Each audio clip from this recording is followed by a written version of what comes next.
In this module, we're going to look at the safety legislation obligations that a landlord has. And again, these things have all got to be resolved before the property has a tenant in place. First of all, there is a housing, health and safety rating scheme.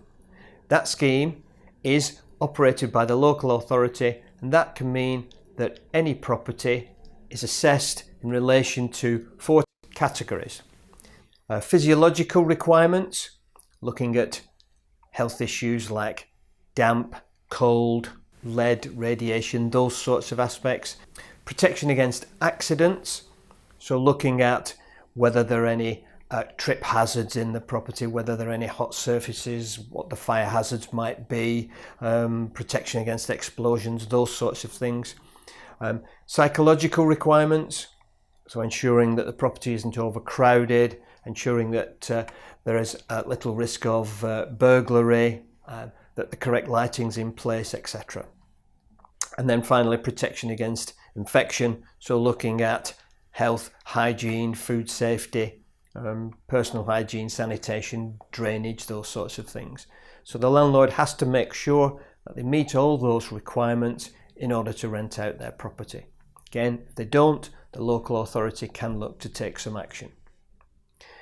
If you want more information on this, then there is a government booklet on it called a Housing, Health and Safety Rating Scheme Guidance Document version 2.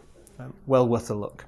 Other safety requirements that a landlord has to look at would be Legionella obligations.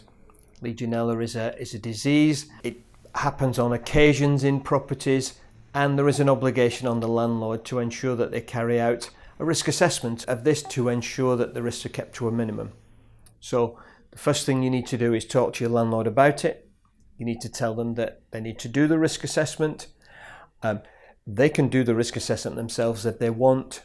There is no requirement on it being done by a professional, providing the person is competent to do that risk assessment, and many agents do those risk assessments themselves. Shouldn't advise landlords that they definitely must have a professional risk assessment because most don't need it, and don't advise landlords that need to have this risk assessment every 12 months or 2 years. Generally, once the risk assessment is carried out, it will last for a number of years, unless there are some major changes that take place at the property. The next obligation the landlord has is to ensure that there are smoke alarms in the property. They are compulsory and they should be on every floor of the property. There should be at least one on each floor of the property. They must be in working order on the first day of the tenancy, and the landlord and or you, the agent, must be able to show that they were working on the first day of the tenancy.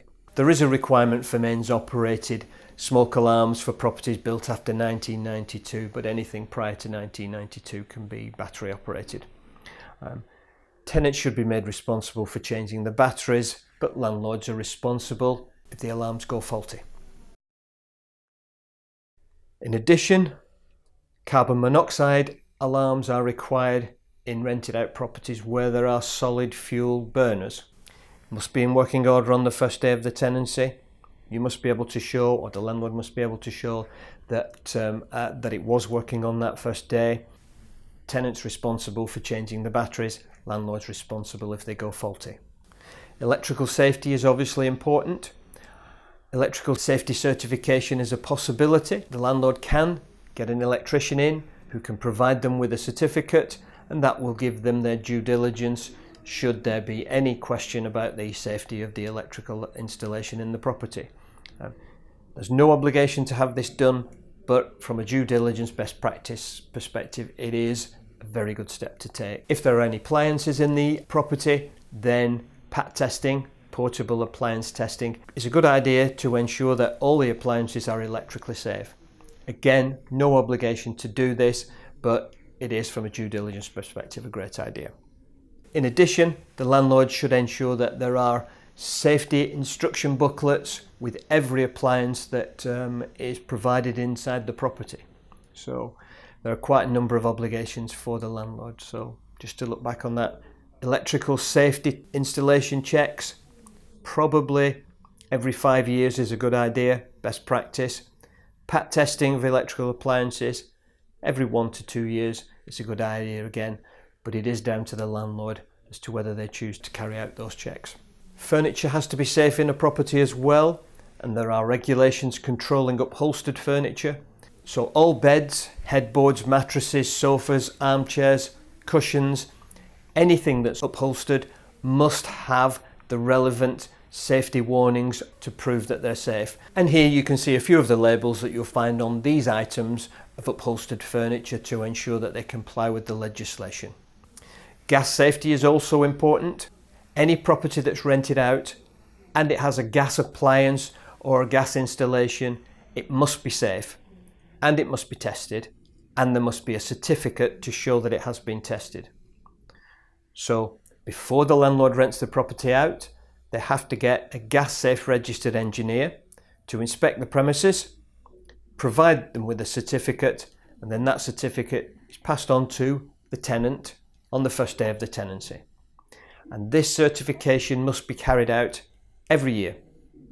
Every 12 months, the landlord has to get a gas safety engineer into the property to verify that the gas installation is safe and provide the certificate to the landlord. You can see a sample of a gas safety certificate up on the screen there. Penalties for non-compliance are 6 months imprisonment and a fine of up to £5,000. So it's very important that the landlord gets this right before any tenancy starts.